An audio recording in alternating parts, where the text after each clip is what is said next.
A deputada Tabata Amaral elaborou um projeto de lei para regulamentar a profissão de entregadores de aplicativo, que é a PL 3748/20.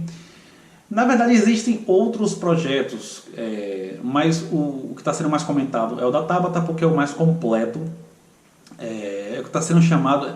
A proposta, ela não é tentar encaixar esses trabalhadores na CLT, né? Seria algo meio termo, eles não vão ser CLT, mas também não vão ficar a Deus dará, vai ter uma regulamentação ali. E isso é bastante interessante, é o que está sendo chamado de trabalho sob demanda. Então eu vou comentar um pouco sobre esse projeto aí. Eu gostei da ideia, a ideia central, né, de regulamentar sem encaixar na CLT, a ideia da flexibilidade, mas não gostei de boa parte do texto. Eu vou explicar daqui a pouco por quê. Mas antes eu quero falar um pouco sobre a Tabata. Eu gosto da Tabata e eu acompanho ela porque ela não segue cartilha. Aquilo que eu falei no vídeo retrasado. E por conta disso ela é sim uma deputada diferenciada, né? Já que no campo progressista, por exemplo, tipo 99% segue cartilha. E não é nem culpa desses políticos, é porque se não seguir cartilha, perde voto. O que aconteceu com a Tabata? O que é que está acontecendo com ela? Por exemplo, só para vocês terem uma noção, pelo fato dela ter votado a favor da reforma da Previdência, a favor daquele texto, que eu fui contra, inclusive, e critiquei ela por conta disso, porque o texto é ruim mesmo e ela votou a favor. Mas por conta disso, a galera da esquerda expulsou ela da esquerda, né? Isso não é esquerdista, não, é neoliberal disfarçado. Expulsou da esquerda. Não importa mais tudo que ela disser, tudo que ela fizer, ela está expulsa da esquerda. Só que aí, ela é uma pessoa progressista, que tem um olhar progressista, sobretudo quando se fala de educação. E aí ela lança um projeto desse e ela está sendo atacada agora pelos liberais. Ou seja, nem os liberais gostam dela agora, e nem a esquerda gosta dela pelo motivo de ter votado a favor da reforma da Previdência. Então é uma pessoa que dificilmente vai se reeleger, né? Porque, por exemplo, eu estava olhando no Twitter, ela está sendo muito atacada pelos liberais. E muito pouco defendida pela turma da esquerda, porque a turma da esquerda já não gosta dela, né? Ou seja, ela é atacada dos dois lados e não é defendida nem por um lado nem por outro, justamente porque os dois lados não gostam dela. Então, essa coisa da Tabata não seguir cartilha, de ter uma visão mais técnica, embora tenha a sua ideologia, ela se assume como progressista, mas para ser progressista você não precisa ser cego, né? Você precisa ter um olhar científico, você precisa estar de acordo com a realidade, você não precisa iludir as pessoas, você não precisa seguir cartilha, aquilo que eu falei, né? Privatização, sou contra todas, né? Flexibilização das leis trabalhistas, sou contra de qualquer tipo. Por quê? Porque eu sou esquerda e acabou. Essa é a coisa de seguir cartilha, né? Dentre outros pontos também. Eu não sei se a Tabata ela não segue cartilha apenas por consciência ou se tem um pouco de inocência ali, porque ela é marinheira de primeira viagem no mundo da política e talvez ela não tenha percebido que se ela não seguir cartilha, ela vai perder votos. Ou talvez tenha percebido isso depois.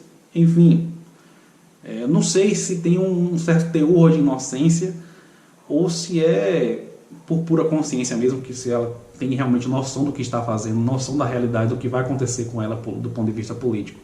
Mas enfim, eu gosto dela porque ela é uma das pouquíssimas assim, que além de ser intelectualmente preparada, não segue cartilha. Agora vamos para o projeto, né? Antes de mais nada, é necessário entender o seguinte: o trabalho de entregadores de aplicativo, ele é algo à parte, sabe? Ele é muito parecido com o Uber. No iFood você tem duas modalidades, né? Ou você se fixa a um estabelecimento, e aí você recebe do estabelecimento, mesmo que você tenha o cadastro lá no iFood e tal. Mas existe um outro modelo, que é o modelo nuvem, em que você é autônomo entre aspas, né? Porque ele não negocia diretamente com o cliente, mas ele é tipo Uber. Ele chega lá, ele está logado, ele recebe lá o pedido, ele aceita o pedido, faz a entrega, recebe o seu crédito pela entrega e encerra aquilo ali, pronto. Não tem vínculo com nenhum estabelecimento. O vínculo é com um aplicativo, né? Com com o iFood. Então você não pode pegar uma função dessa, gente, e jogar na CLT, porque a CLT é muito engessada para esse tipo de trabalho, não cabe. Então você realmente precisa criar um meio termo. É a proposta dessa PL. O que eu gostei do projeto é a parte de segurança social, né, que obriga a plataforma a inscrever o trabalhador na Previdência Social. Deixa eu ler aqui. O trabalhador sob demanda é filiado ao regime geral de Previdência Social na qualidade de segurado empregado.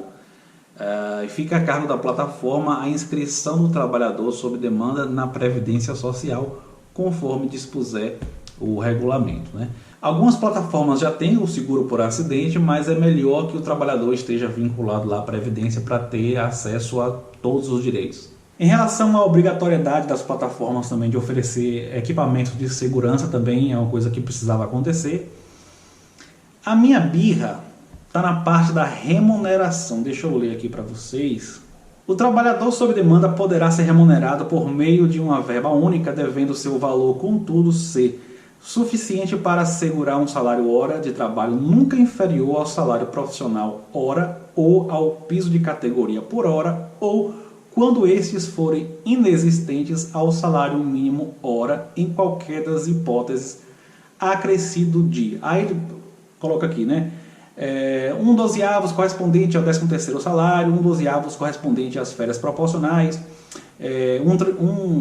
36º correspondente a 1/3 constitucional do adicional de férias, né? Enfim, tem isso aqui que já são características da CLT, né?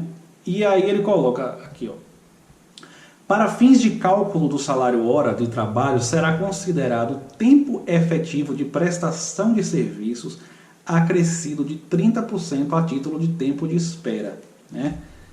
E acrescenta aqui embaixo, considera-se tempo efetivo de prestação dos serviços o período compreendido entre o início do deslocamento do trabalhador para a realização do serviço e o término de sua execução. Ou seja, pelo que prevê o projeto, o piso, no limite, ele é vinculado ao valor hora do salário mínimo, né, com esses acréscimos que eu falei para vocês aí, os 30% para compensar o tempo que fica parado, 13º, férias e por aí vai. Lembrando que o que vale é o tempo de entrega, não é o tempo em que o entregador fica disponível para o aplicativo. Outra coisa, o projeto prevê também ressarcimento de custos para quem usa sua própria moto, seu próprio material, né?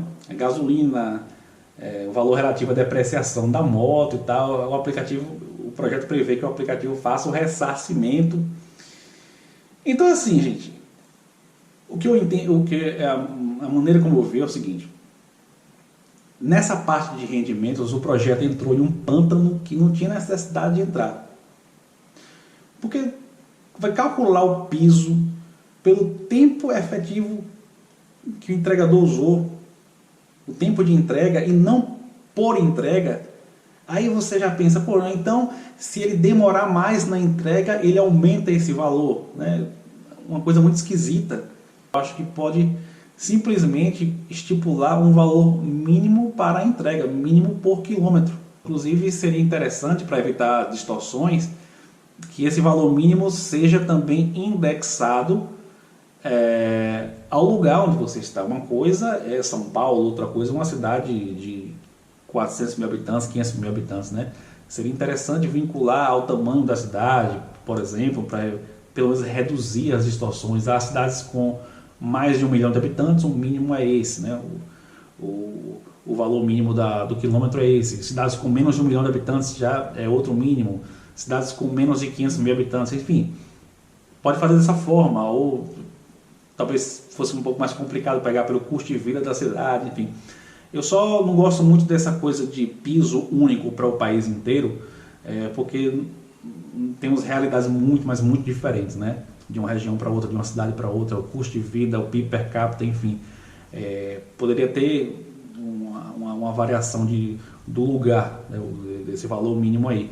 Mas, enfim, o que eu quero dizer é que muito melhor dessa forma do que pelo que está previsto aí no projeto.